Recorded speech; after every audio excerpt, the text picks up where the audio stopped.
De nos jours, la culture sourde se transmet grâce aux images, grâce à tout ce qui est visuel. Parallèlement, les réalisateurs et scénaristes entendants, qui ont recours à des personnages sourds, contribuent à façonner l'image que la société entendante se fait du monde des sourds. Le CSA, l'organe de contrôle de l'audiovisuel, a comptabilisé, dans son dernier baromètre, la représentation du handicap, tout handicap confondu, à 0,2%. Et ce pourcentage est encore plus accablant si on ne prend en compte que les sourds.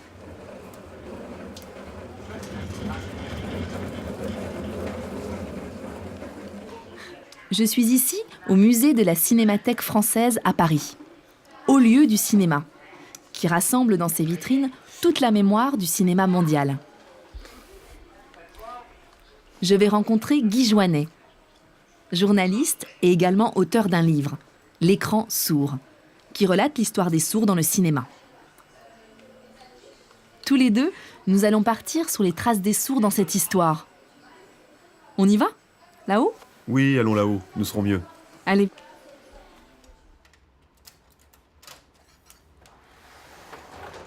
Au sein de la Cinémathèque se trouve l'Iconothèque, qui rassemble la mémoire photographique du cinéma. Et il y fait particulièrement froid. Il fait froid, non ?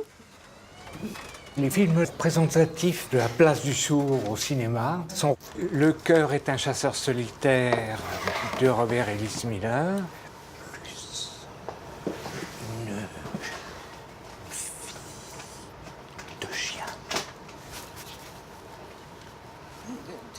Ah. Charlot.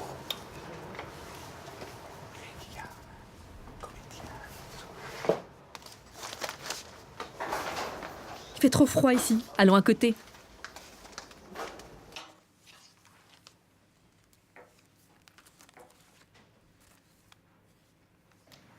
Alors, Charlie Chaplin travaille avec des sourds, non ? Oui. Alors, Charlie Chaplin était fasciné par le langage gestuel. Et Charlie Chaplin a choisi un acteur sourd pour ce film-là.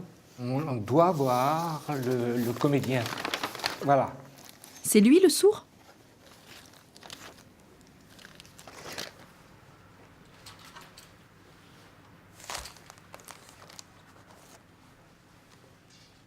Le cœur est un chasseur solitaire, c'est avant tout un livre magnifique. Voilà. Tous les deux, ce sont des comédiens entendants qui jouent des sourds. Ça se passe en Alabama.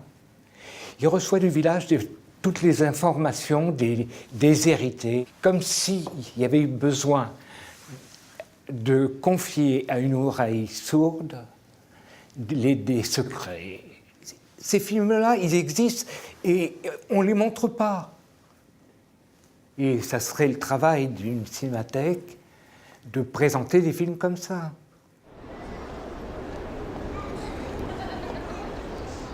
En France, rares sont les films dont le personnage principal est un sourd. La plupart du temps, les scénaristes et réalisateurs les cantonnent à des petits rôles, qui focalisent sur l'absence d'audition, qui jouent sur la corde de la pitié. Toutefois, une scénariste, Alicia Alonso, a écrit un téléfilm, L'enfant du secret, dont le rôle principal est celui d'un sourd. L'histoire se situe à l'époque de l'abbé de l'Épée et retrace l'affaire Solar,